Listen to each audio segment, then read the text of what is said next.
హరే రామ హరే కృష్ణ. ఈ వీడియోలో రామాయణంలో శూర్పణఖ ఎవరని తెలుసుకుంటాం. శూర్పణఖ లంకారాజు రావణుడి చెల్లెలు. రావణుడు మరియు కాలకేయ దేశరాజు విద్యుజిహ్వ మధ్య చాలా కాలంగా శత్రుత్వం ఉండేది. అయినప్పటికీ శూర్పణఖ విద్యుజిహ్వాని ప్రేమించి అతనితో వివాహం చేసుకుంది. రావణుడు దీనిపై చాలా కోపంగా ఉన్నారు, కానీ పెద్దగా పట్టించుకోలేదు. కొంతకాలం తర్వాత లంక మరియు కాలకేయ దేశం మధ్య యుద్ధం జరిగినప్పుడు రావణుడే విద్యుజిహ్వను యుద్ధంలో చంపాడు. భర్త మరణంతో శూర్పణఖ చాలా బాధపడి రావణుడిపై కోపం తెచ్చుకుంది.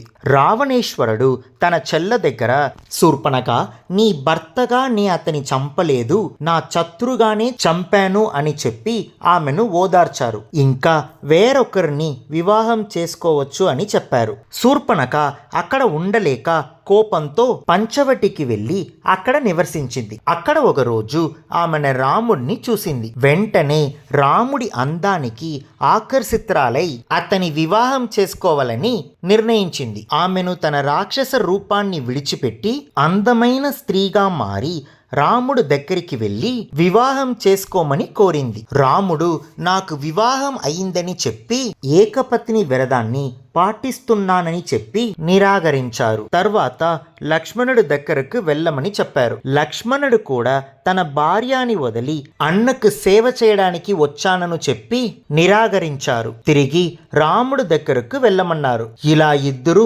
తిరస్కరించడంతో శూర్పణఖ కోపంతో ఈ సమస్యకంతా సీతానే కారణమని భావించి సీతని చంపితే రాముడు తనని వివాహం చేసుకుంటాడని అనుకుని ఆ ఉద్దేశంతో సీతపై దాడి చేయడానికి ముందడుగు వేసింది. అప్పుడు లక్ష్మణుడు శూర్పణఖ ముక్కుని కోసాడు.